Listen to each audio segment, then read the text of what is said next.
Bonjour tout le monde. Alors cette semaine on va parler de Parashat Hayesara, la paracha où on nous parle du Shidour de Yitzhak avec Rivka. Et c'est vrai que ce passage-là est très important. On apprend des choses très importantes quant à la manière d'aborder un Shidour et de ne pas négliger aucun détail en fait. Et comment on voit ça? Parce que donc il y a écrit que Vaïhi ka'asher kilu agemalim lishtot Vaïka ha'ish nezem zahav beka mishkalo ushne tzmidim al yader asara zahav mishkalam. Donc en fait Eliezer il voit Rivka, il court vers elle. Et pourquoi il court vers elle? Rachid nous a expliqué précédemment qu'il court vers elle parce qu'il voit que l'eau est montée vers elle. Donc déjà, il y a un premier miracle qui lui indique d'aller voir cette jeune fille. Donc bon, déjà on pourrait se dire, si Hachem fait un miracle, c'est qu'a priori c'est sûrement la jeune fille. Ensuite, elle répond à sa demande qu'il avait fait comme condition avec Akadosh Baruch Hu. Il avait dit, si la fille me demande me propose de boire et de faire boire mes chameaux, alors ça veut dire que c'est la bonne fille qui a été éduquée dans le chesed, qui a des bonnes midotes de chesed, de bonté, de générosité. Et en effet, Rivka lui propose ça. Bon, ok, l'histoire continue. Et ce n'est seulement qu'après qu'elle a fini de faire boire tous les chameaux, donc ce que je vous ai cité le passage précédent, Vaïk Asher Kilu Agemalim Ishtot, Vaïkah Aish Nezem Zahav.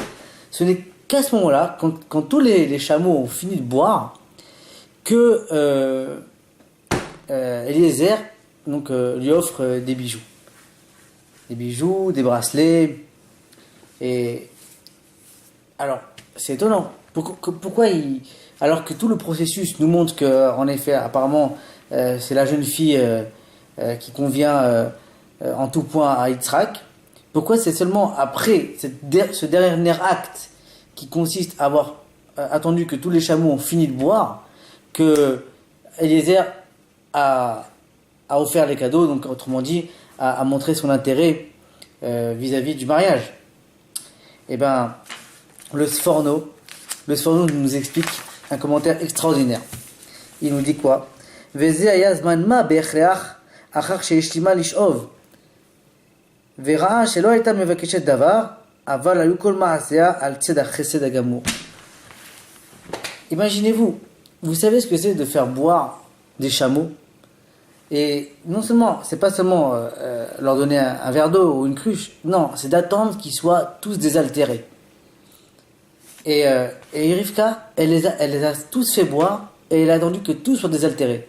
Donc elle a fait, je ne sais combien d'allers-retours avec le puits, avec les cruches lourdes, pour les faire boire, et reposer les cruches, et remonter, et reposer, sans demander la moindre aide à Eliezer, sans attendre la moindre récompense, sans attendre le moindre compliment, la moindre proposition d'aide de sa part. Elle a tout fait, toute seule, sans dire un mot.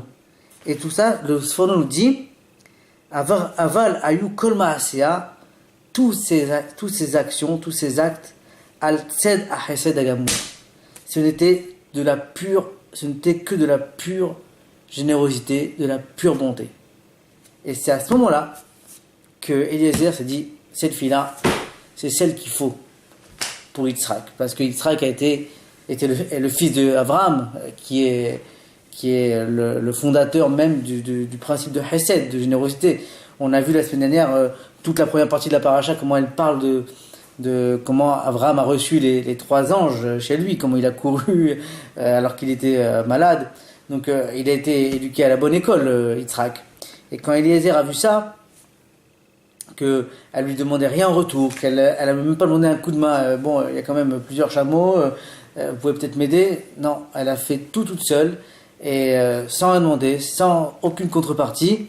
Et c'est à ce moment-là que Eliezer s'est aperçu et a pris conscience que c'était la Kala, la future épouse pour Yitzhak, et donc la suite où il offre donc les bijoux Et il demande donc qui est ton père, etc. Donc voilà, donc ça nous apprend comment dans la Torah on nous apprend à aborder un shidur, à regarder les bonnes midotes. C'est vrai que ça paraît comme un cliché, mais ça reste quand même la base en fait. Hein. Quand on se marie, il faut vérifier si c'est la bonne personne, quoi. Et donc il faut voir comme ça, à travers le comportement, à travers des petits détails. C'est écrit, mais forage, c'est écrit explicitement dans la Torah. Ça n'a rien de nouveau. Donc voilà, c'était le message que je voulais faire passer cette semaine. Donc Parashat Raï Sarah, la Parashat du Shidur. Quel beau Shidur. Yitzhak et Rivka. Voilà. Donc Shabbat Shalom à tous. Et vous pouvez vous abonner à 5 minutes de Torah ou partager la vidéo si vous l'aimez. Voilà. À bientôt.